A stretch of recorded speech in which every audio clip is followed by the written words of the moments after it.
बिस्मिल्लाहिर्रहमानिर्रहीम। अस्सलाम वालेकुम। आज हम बात करेंगे आर्टिकल 35 और आर्टिकल 36 के हवाले से।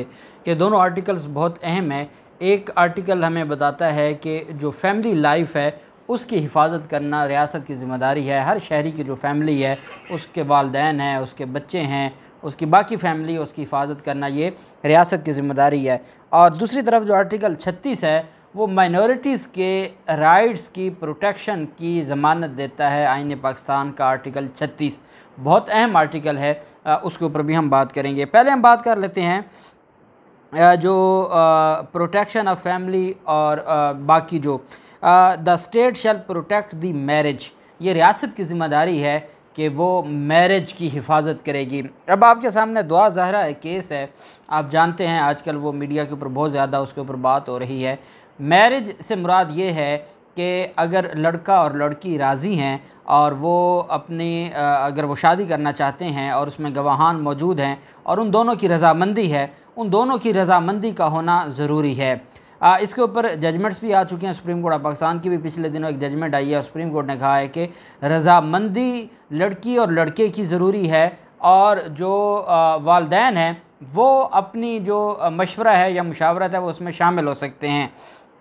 लेकिन सुप्रीम कोर्ट कहती है कि अब हमारे माशरे में ये हो रहा है कि रज़ामंदी वालिदैन की ज़रूरी बन गई है, और ये ऐसा ना शरीयत ने कहा है और ना ऐसा पाकिस्तान का कानून ये कहता है कि हर हाल में जो रज़ामंदी है वो वालिदैन की हो। अगर लड़की है, और हमारे माशरे में आप जानते हैं बैकवर्ड इलाकों में आप चले जाएं, वहाँ लड़की से पूछा भी नहीं जाता।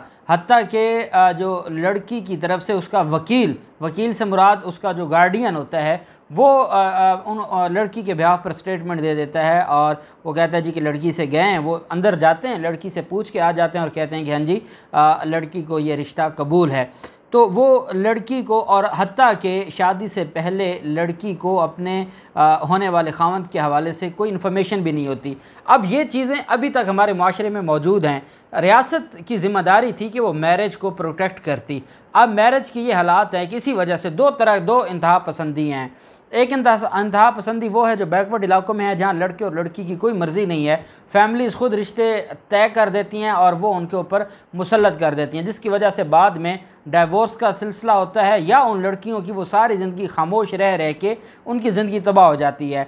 या दूसरी तरफ ये है कि जो आए रोज़ आजकल जो एक नया कल्चर निकला है और ये जो कोर्ट मैरिज का या जो मर्ज़ी की भाग कर शादी करने का, इसने हमारे माशरे को तबाह कर दिया है। उसकी दो रीज़न्स हैं, एक तो माशरी बहरारवी भी है और दूसरा जो फैमिलीज़ हैं उनकी डिक्टेटरशिप भी है, जिसकी वजह से वो इतना इंतहाई कदम उठाने पर मजबूर हो जाते हैं। जब उनको पता होता है कि फैमिलीज़ हमारी बात नहीं मानेगी तो अल्टीमेटली फिर वो इंतहाई कदम उठाते हैं, जिसकी वजह से हमारा मुआशरा दिन ब दिन तबाही की तरफ जा रहा है। और आप देखें खुला के केसेस की रेशो आप देख लें, हमारे यहाँ लाहौर में जो फैमिली कोर्ट्स हैं वहाँ एक दिन में और इतनी ज़्यादा फैमिली कोर्ट्स हैं और हर अदालत में 400 300 केसेस लगे हुए हैं। इतना ज़्यादा ये प्रेशर है केसेस का। तो ये चीज़ें बताती हैं कि रियासत मैरिज को प्रोटेक्ट करने में बुरी तरह नाकाम हुई है।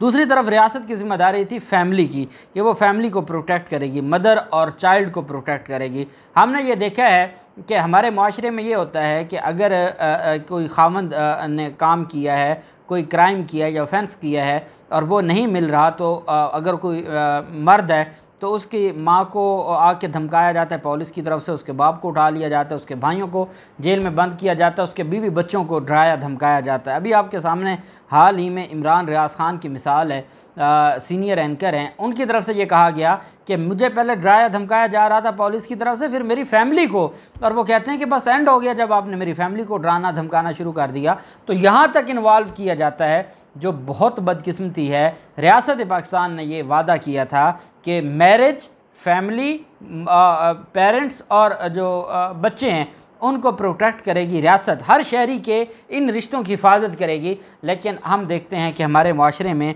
ये चीज़ें उस तरीके से नहीं हो रही जैसे होनी चाहिए थी और चीज़ें ख़राबी की तरफ जा रही हैं और जो रियासत है उसकी कमज़ोरी ज़ाहिर हो रही है। और रियासत ने आज तक इन आर्टिकल्स के ऊपर अमल दरामद करने के लिए कुछ नहीं किया।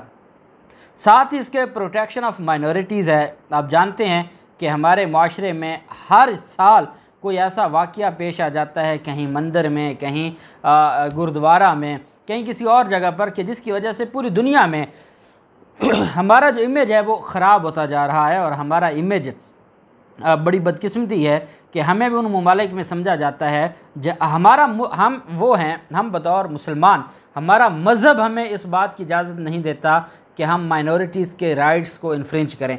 हमारा जो मज़हब है ना, हमारा सिर्फ आइन नहीं, हमारी रियासत नहीं, हमारा मज़हब हमें नहीं इजाज़त देता। हमारा मज़हब जो गैर मुस्लिम हैं, अक़लियतें, उनको हकूक़ देने का हुक्म देता है। उसके बावजूद बदकिस्मती से हम आज उन ममालिक की सफ़ में खड़े हैं जहाँ पर अक़लियतों को तहफ़्फ़ुज़ नहीं है। अब भारत की तो हमें समझ आती है, वहाँ तो हिंदू इंतहा पसंद हैं। हमें किसी और मुल्क की समझ आती है जहाँ इंतहा पसंदी है। हमारे मुआशरे में जहाँ उस तरह की इंतहा पसंदी नहीं है, उसके बावजूद इक्का दुक्का वाक़यात से हम पूरी दुनिया में, हमारा मज़हब तो बदनाम होता ही होता है, हमारा मुल्क भी बदनाम होता है। और इस वजह से भी रियासत, आप कह सकते हैं कि जो रियासत है वो नाकाम होती जा रही है।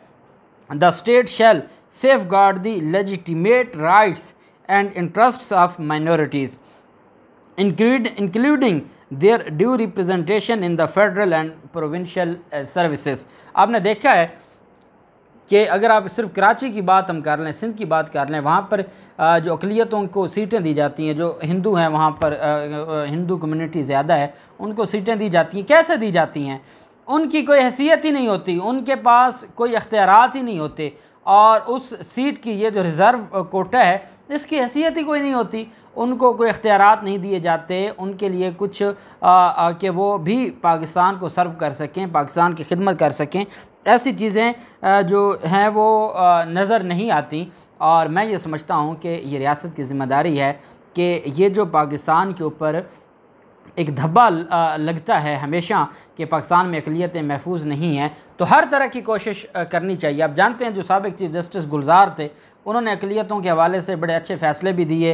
रहीम यार खान मंदिर केस का जो फ़ैसला था, इसके अलावा जो खैबर पख्तूनख्वा में एक वाक़या हुआ था उसके ऊपर भी बड़े अहम फ़ैसले आए थे।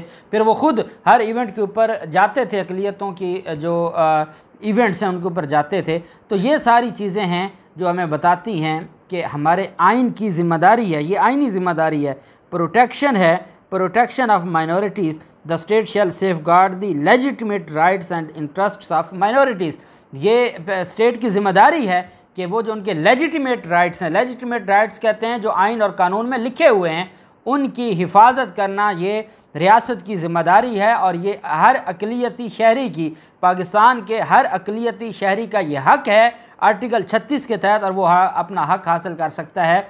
लेकिन आप देखें कि ये इतने अहम आर्टिकल्स हैं जिनके ऊपर इस वक्त दुनिया में बात होती है, और हमारे ये जो आर्टिकल्स हैं अभी तक आउस्टर क्लाज में हैं, और इनको आप अदालत में नहीं चैलेंज कर सकते, इनके ऊपर आप अदालत नहीं जा सकते, इसके ऊपर आप कोई एक्शन नहीं ले सकते। ख़वातीन के राइट्स हों, बच्चों के राइट्स हों, फैमिली के राइट्स हों, माइनॉरिटीज़ के राइट्स हों, और कौमी ज़ुबान उर्दू की बात हो, ये सारी की सारी चीज़ें, इस्लामिक शायर को प्रमोट करना, ये सारी चीज़ें हमारी प्रिंसिपल ऑफ पॉलिसी में हैं, जिनको आउस्टर क्लास में रख दिया गया है, जिनको आप किसी अदालत में चैलेंज नहीं कर सकते या आप बतौर हक़ मांग नहीं सकते। ये हमारी रियासत की हालत है। अल्लाह पाक पाकिस्तान कामयाब नासिर हो। बहुत शुक्रिया। अल्लाह हाफ़िज़। पाकिस्तान ज़िंदाबाद।